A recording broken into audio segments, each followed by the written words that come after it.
Imagine standing in a sunlit courtyard somewhere in central Italy in the year 73 AD. The air smells of olive groves and Mediterranean herbs.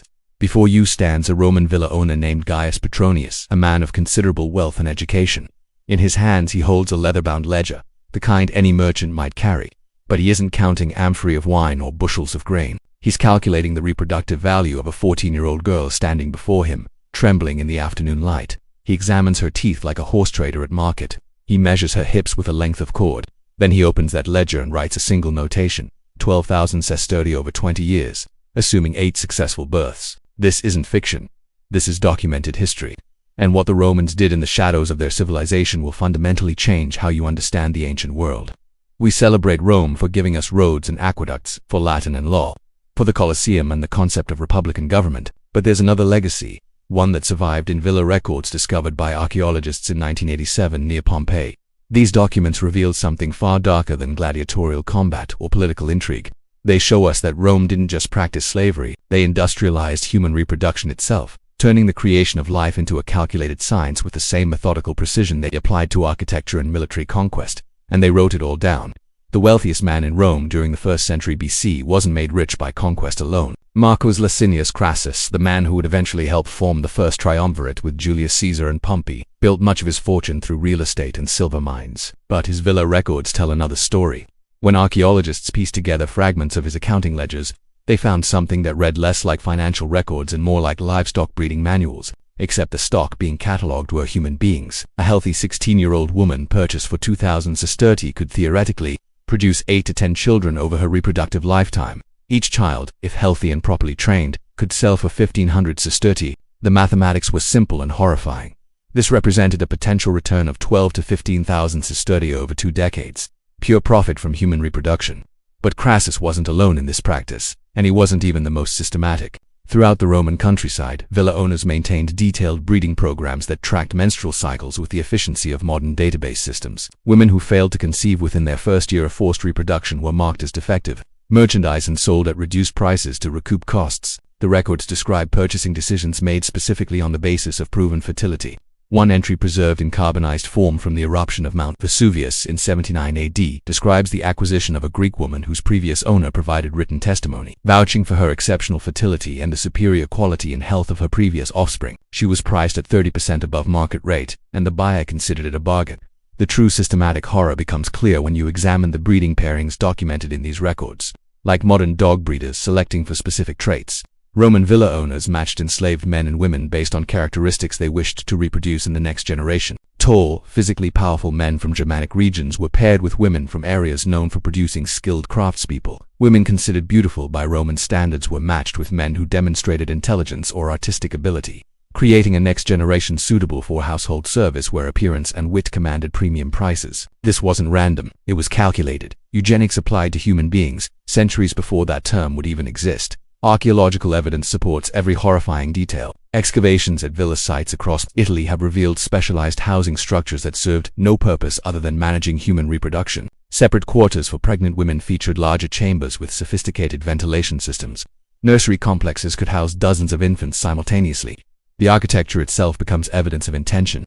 These weren't afterthoughts or improvised solutions. They were purpose-built facilities designed from the ground up to maximize reproductive efficiency while minimizing the loss of valuable breeding stock to disease or complications. And if you think this might be exaggeration or historical misinterpretation, forensic analysis of skeletal remains from Roman-era slave cemeteries tells an even darker story. Female skeletons show clear evidence of repeated pregnancies beginning as early as age 13 or 14. Pelvic deformations indicate birth trauma that would constitute medical emergencies by any modern standard. But in Roman breeding programs, these were simply accepted costs of doing business, factored into the profit calculations like any other overhead expense. These weren't isolated incidents. They were systematic practices repeated across generations, creating a machinery of human reproduction that functioned with industrial efficiency for over 5 centuries. And it gets worse.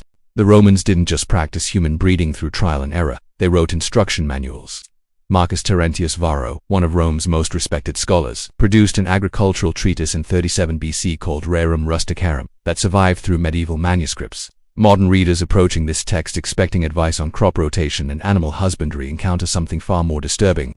Sandwiched between chapters on sheep management and vineyard cultivation sits a detailed section on managing enslaved human reproduction with exactly the same scientific methodology. Varro recommended purchasing girls between ages 12 and 16 for optimal reproductive potential, noting with cold calculation that younger children required too much initial investment before reaching what he termed productive capacity. He determined that 15 represented the ideal age for first pregnancy, providing maximum reproductive years while minimizing the risk of maternal death that would represent total loss of investment. The text includes specific dietary recommendations for pregnant enslaved women, but these weren't based on concern for maternal health or well-being. They were designed to produce the strongest, healthiest possible offspring who would command higher market prices.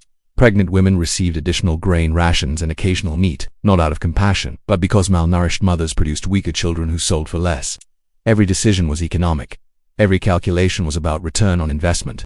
Varro advised separating the physically strongest enslaved men for breeding purposes, housing them in better conditions than the general population to prevent what he called uncontrolled mating that might produce inferior offspring. These men, referred to in villa records with a term that translates roughly as breeding stallions, received better food and housing in exchange for their reproductive services. They were treated as valuable livestock, which in the Roman system, they quite literally were. Perhaps most devastating are Varro's sections on what he termed culling unproductive stock. Women who failed to conceive after 2 years of breeding attempts should be sold immediately, he advised, because their continued maintenance costs exceeded any potential future value. Men who consistently produced weak or sickly children were to be removed from breeding programs and assigned to dangerous work where their deaths would represent minimal economic loss. This wasn't cruelty in the conventional sense, it was worse. It was systematic, calculated efficiency applied to human life itself. If you've made it this far into this story, you understand that this isn't just ancient history. This is a window into how civilizations can rationalize the unthinkable. If content like this matters to you, if understanding the darkest chapters of human history helps us recognize and resist such patterns in our own time, then consider subscribing. This channel exists to explore the uncomfortable truths that textbooks often gloss over, because remembering these horrors is how we prevent them from happening again. The breeding programs required more than just forced reproduction. They demanded the systematic destruction of human identity across generations. When young women arrived at villas, they underwent what Roman sources called a domestication period, typically lasting 6 months to a year. During this time, they faced systematic psychological conditioning designed to eliminate thoughts of resistance or escape. New arrivals were isolated in individual cells with no human contact except designated trainers, usually older enslaved women who had already been broken by the system. This isolation continued until the young woman showed clear signs of psychological dependency on her captors. Dietary manipulation played a crucial role.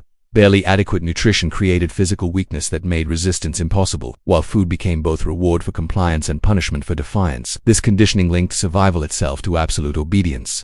The most effective technique was the deliberate destruction of cultural and family identity.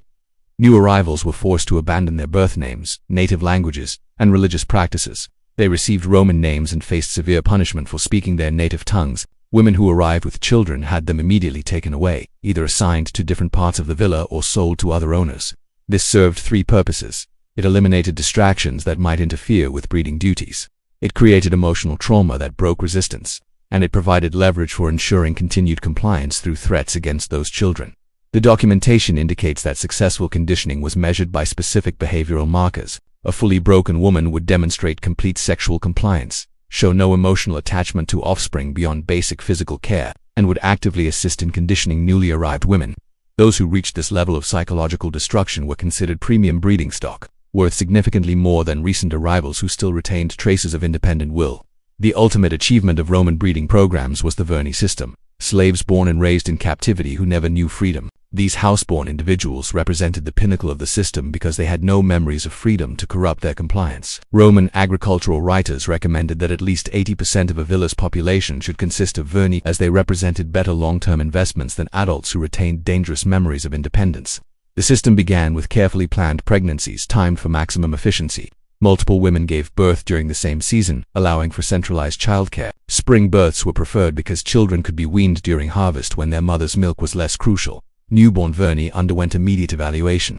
Physical examinations identified potential defects affecting their value. Healthy children were branded or tattooed with birth year, parentage, and intended specialization. Those with apparent disabilities were often killed immediately to avoid wasting resources on individuals who would never generate return on investment. When Spartacus led the Third Servile War from 73 to 71 BC, he understood something that many historians miss. Military victory alone would be insufficient. His strategic genius lay in recognizing that breeding programs represented the long-term sustainability of Roman slavery. If these could be disrupted permanently, the entire economic foundation of the empire would collapse within a generation. When his forces captured villas, they didn't just free the enslaved, they systematically destroyed breeding infrastructure. Records were burned, specialized facilities were demolished. Breeding populations were integrated into general populations to prevent future reproductive exploitation. Archaeological evidence from villas attacked during the revolt shows the thoroughness of these operations. Deliberate destruction of nursery facilities, breeding chambers, and medical equipment used for managing reproduction. The rebels knew exactly what they were targeting. The rebellion's failure brought savage reprisals specifically designed to terrorize anyone who might consider disrupting breeding programs again. The crucifixions along the Appian Way included disproportionate numbers of women who had participated in liberating breeding facilities. The message was clear. The reproductive machinery of Rome was too valuable to allow disruption, and it worked. The breeding programs continued for centuries more, establishing patterns of exploitation that would echo through history. The techniques pioneered in Roman villas provided blueprints for plantation systems in the Americas, for colonial policies across the globe, for modern forms of human trafficking. The psychological control methods developed to ensure compliance with breeding programs were transmitted through centuries of slavery practice, refined and adapted but never fundamentally changed. Today, as archaeologists continue excavating Roman villa sites, they uncover new evidence of these programs. Every dig reveals more of the physical infrastructure of systematic human breeding. Ground-penetrating radar identifies structures that served no purpose but managing reproduction. Forensic analysis of remains tells stories of lives consumed by forced pregnancy and birth trauma. The past refuses to stay buried.